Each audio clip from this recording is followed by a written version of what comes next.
PJ versus mPulse. I get asked this so often.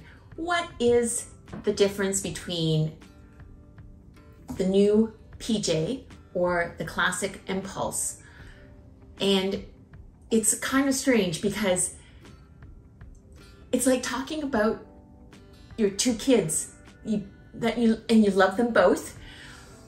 So you don't want to compare sometimes because they're slightly different and you love them both.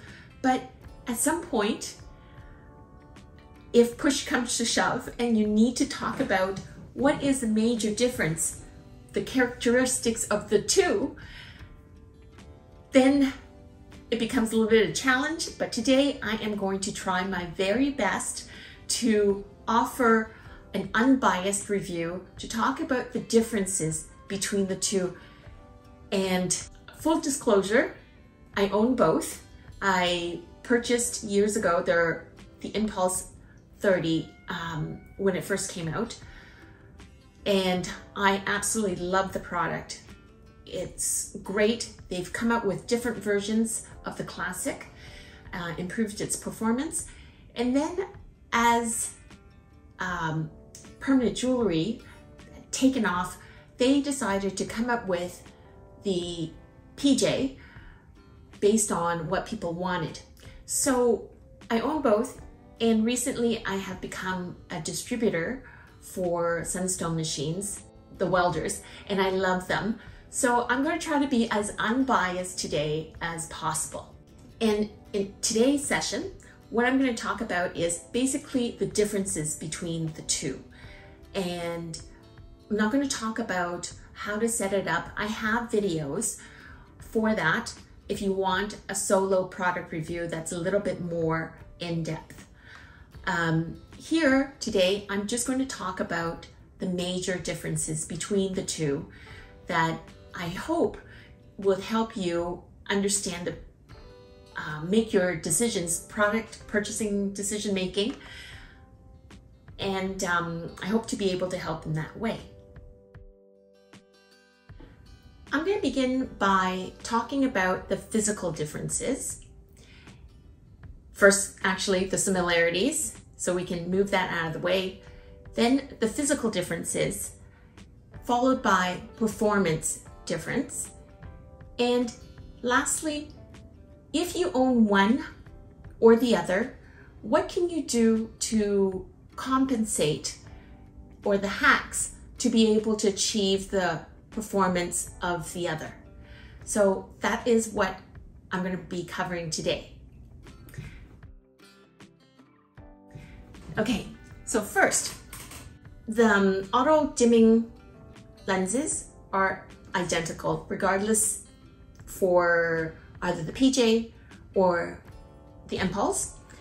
Same thing, both of them have user manuals that are very good, and they're also online. As well, the same package for your tube, the argon gas, extra electrodes, as well as the sharpener, the Dremel, and the fiberglass brush. All of those are standard, including the plate so that you can weld and see the difference. So those are the same, as well as the grounding clips. You get two, one that's finer and one that has the alligator clip, the grip there. So those things are the same. I'm going to move that aside. The difference in price right now, the difference is $400 US difference for the manufacturer's listed price. The prices don't ever go down because they hold their value. This, I know that is more expensive to make. I was wondering, I did ask Sunstone why they were not able to keep it the same. It is more expensive to manufacture. Weight, in the boxes, it's the same size. for shipping, so there's no cost difference. So here I've got two boxes, the Orion PJ and the mPulse. They're identical in terms of shipping cost, and clearance would be a little bit more expensive if you're doing customs clearance because of the value difference. But the size is identical in pack. The PJ is $400 US more, and the weight, the PJ weighs about 2.5, just under 2.5 pounds. mPulse is slightly less by 40 grams if you need to know. The PJ is very sleek, tall and slender, and the mPulse is a square, sturdy little box. So the difference in screen, this here, you don't get a customizable screen, but for the PJ, you can select the background difference. Let's see, look blue. Okay. I mean, if you're really into that, it is a lot of fun. I'm not as keen on it because I actually like this orange Sunstone color already. Now, but a couple of my customers whom I've shown this to, they squealed, and they're not flaky at all, and they own very successful businesses. So this might be something that is of high value to you. It is aesthetically quite pleasing. So that is the size difference. Now, I'm going to remove this. You will see that for the mPulse, the cord for the electrode, the Stylus, is not removable. Everything else is. I'm gonna just unplug the screen. And this part, the shutter, they call it, is the same for either. They're identical. So I'm gonna move that over. And I'm gonna show you the difference here. This is not removable, whereas this is. So it is good for if you're doing pop-ups or you have to set up very quickly and it needs to be compact. This is removable, this is not. But there are carrying cases. There's a carrying case that Sunstone makes that is waterproof and padded, and it accommodates both of these. And mind you, I don't think it really matters. You can coil it, and it's still very compact, but there is an added convenience and there's safety features where you push down on it and it's removable, okay? Now, the other thing is, been questions about whether or not this is longer. It is. Sometimes if you're doing permanent jewelry and you want to reach to the ankle, this, in fact, I measured it, is about 4 inches longer. Okay, so I got that off of the safety lock, and I'm going to show you the difference. So, okay, I'm going to just maybe do this.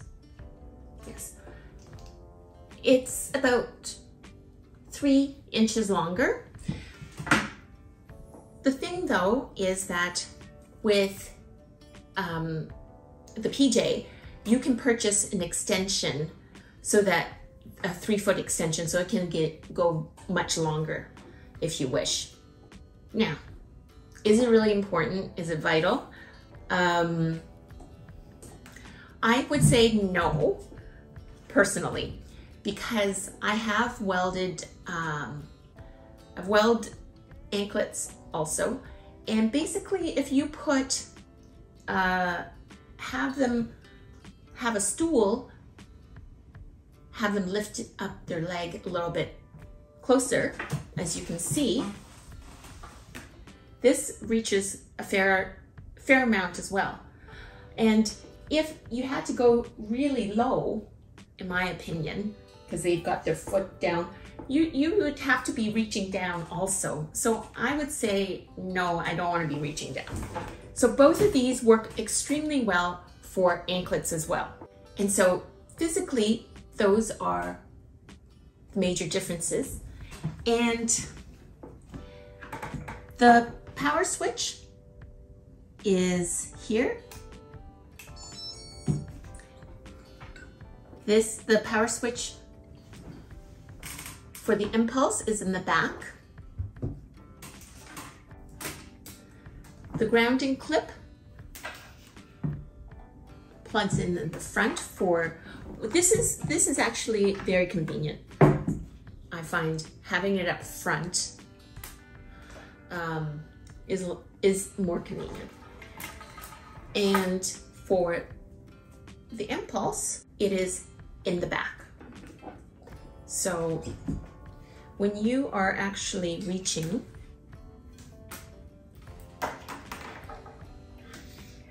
there, you're losing, this reaches, let's see, apples to apples. That, I would say, is about 6 or 7 inches.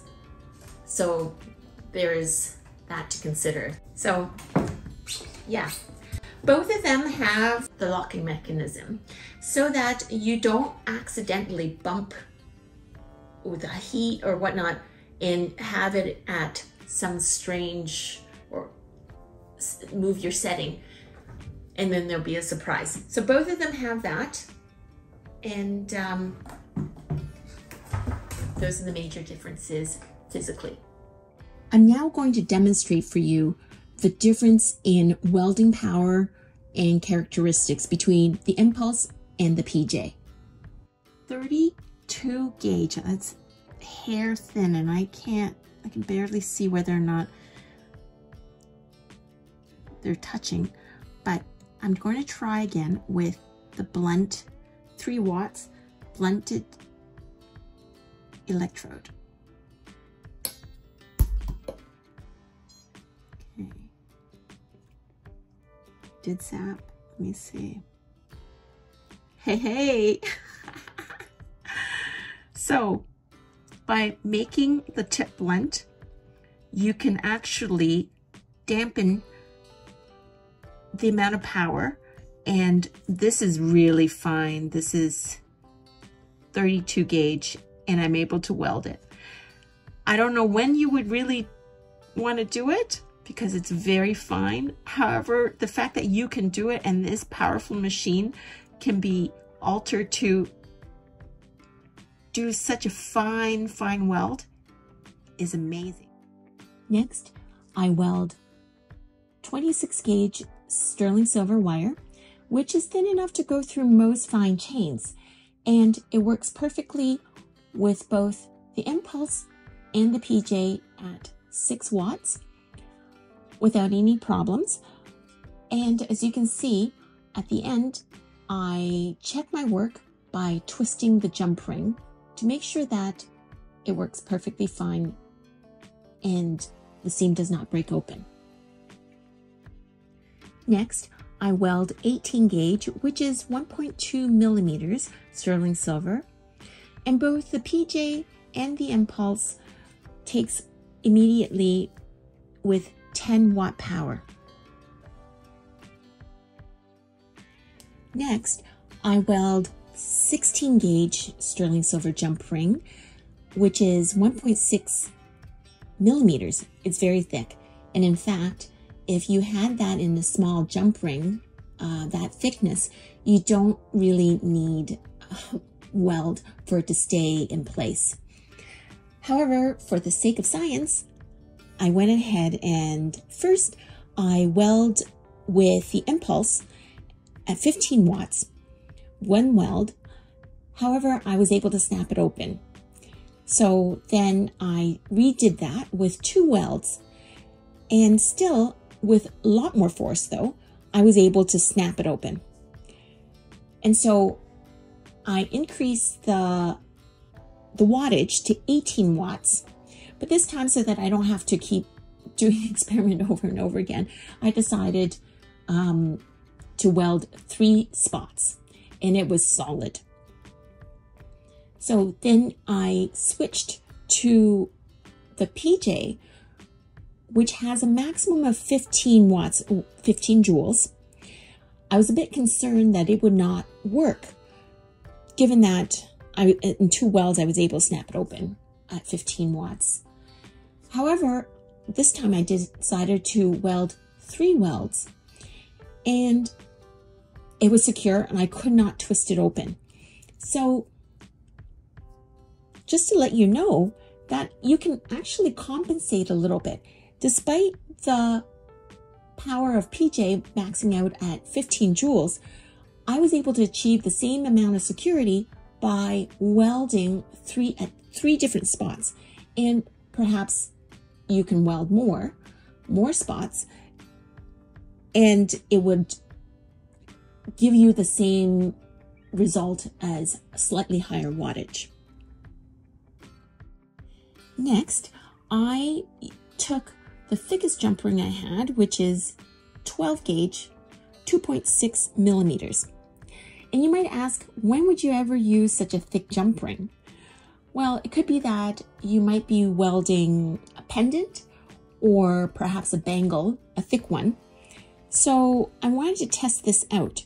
And I start with the mPulse at 18 watts. And I weld 3 spot welds. It felt secure. However, with a great deal of force, with two pairs of pliers, I was able to snap it open. Now, this would not be natural wear and tear type of force, but it does show you that it is not completely secure. I then increase the power to 22 watts, and I had great success. I could not snap it off regardless of how much power, how much force I applied.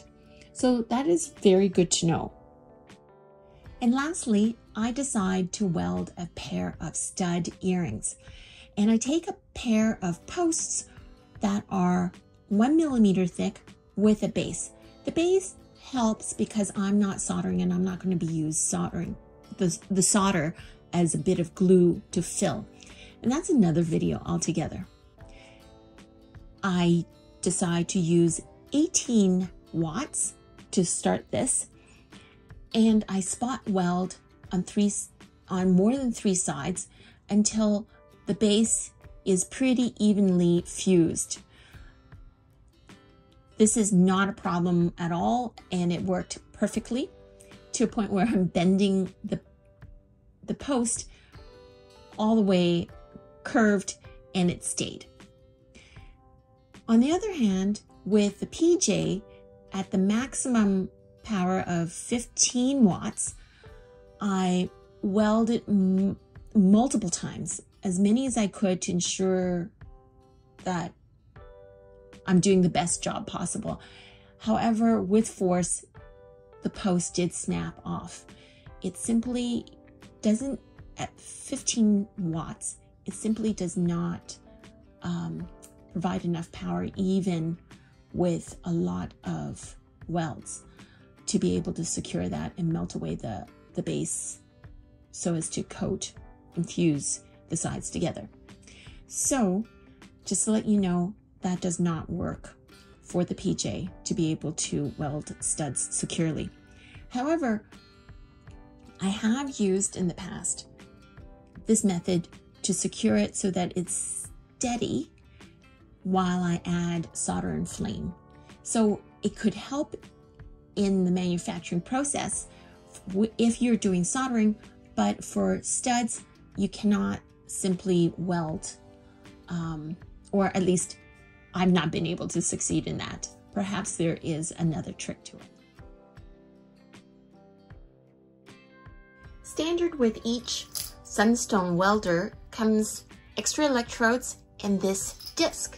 It's a sanding bit that you can use with the sharpener that you can purchase from Sunstone, or if you already have a Dremel, like this, excuse the look of this, any Dremel tool, you can use this bit.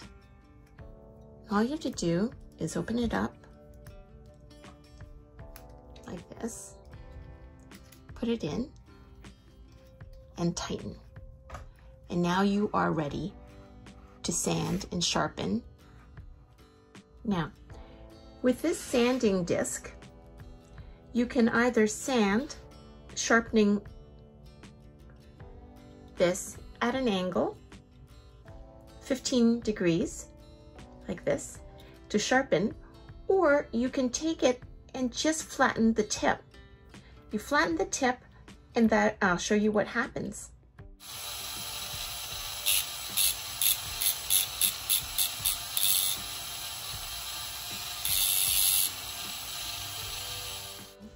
What I've done is I flattened it out this way. Now compare for you the difference between a new sharp one and one that has been flattened. I'm going to show you the difference.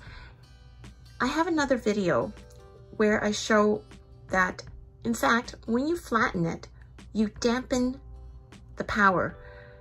And you'll see that when you, over time, when you're using the same one and it gets dull, you actually need to up the power if you don't have time to sharpen. So, in essence, when the electrode is really sharp, it sends out more power. And if it's dulled, the surface area is wider and it's a softer weld. It's not as sharp, and it's not as powerful. And I'll show you, that gives you added control. Okay, moment of truth.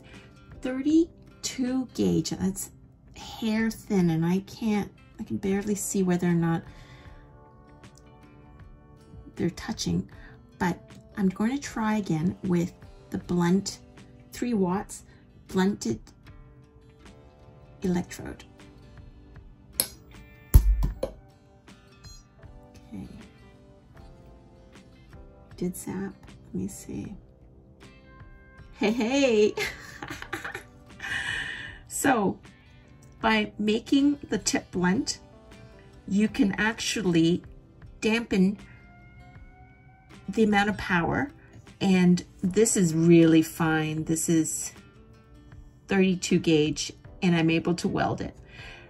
I don't know when you would really want to do it because it's very fine. However, the fact that you can do it and this powerful machine can be altered to do such a fine weld is amazing. So, in conclusion, in my humble opinion, if you are going to be welding permanent jewelry day in and day out, that is your main business, then the PJ is the right machine for you.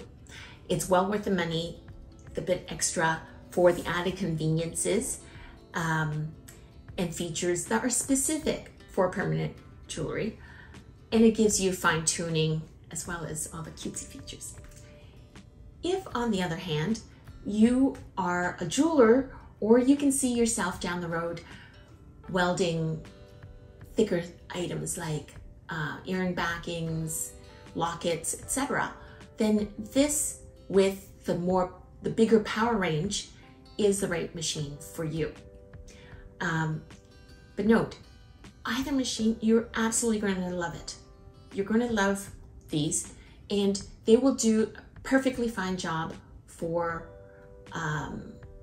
permanent jewelry, more than fine job. It is great, either one of those.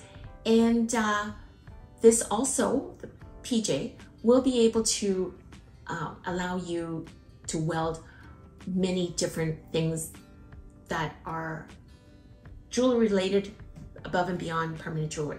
So either one of these, but I wanted to share with you because a number of people have asked me. So I hope this has been useful. Again, I'm a wholesaler of premium quality chains and findings, and I'm also a Sunstone dealer. I'm going to leave some more information below with about our company, as well as the links to these two fantastic machines.